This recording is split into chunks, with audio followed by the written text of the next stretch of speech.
Our next story focuses on a soldier who doesn't wear a drill sergeant patch, but still finds himself shaping young basic trainees. Master Sergeant Daniela Marcus introduces us to one soldier whose wounds won't let him return to the battlefield, but that didn't stop him from contributing to the Army. Company attention! Present arms! We'll start off this morning with a PT test. Keep them motivated.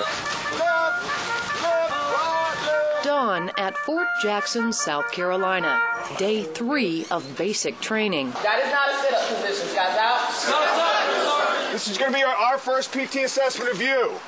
All right, this is going to help us determine where you're at in your physical ability. For the next 9 weeks, hundreds of young soldiers will be pushed. This kid's an animal. What's going on? Who is this? Provoked. Are you nervous, White? No drill sergeant. Who? No first sergeant. Empowered. Let's start the betting early. Okay. What are we talking about here? How many push-ups? 20 first sergeant. 20? That's as high as you want to go? You want to keep a safe bet? Let's go to 45 first sergeant. Whoa, that's a bold statement on the first PT test. Soldiers of the 2nd Battalion, 60th Infantry will also be led by the toughest of teachers. Push it. You got it. Push it. Push it. Led by a former Army Ranger who never dreamed of doing this job.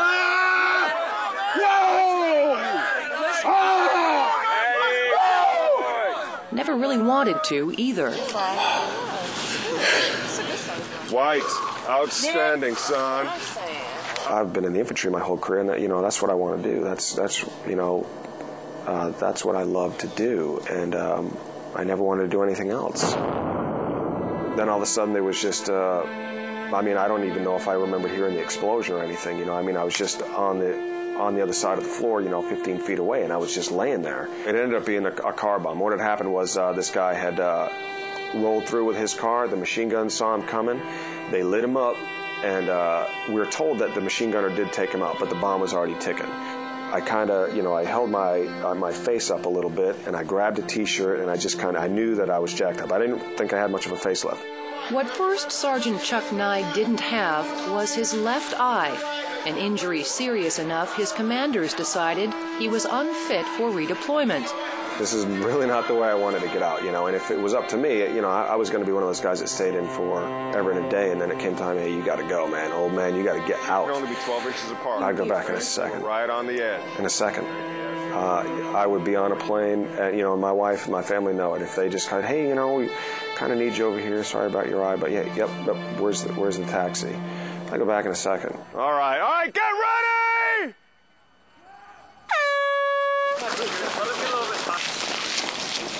It's a little daggone chilly. You'll warm up soon enough, Gators, soon enough. Hey, I like those scars.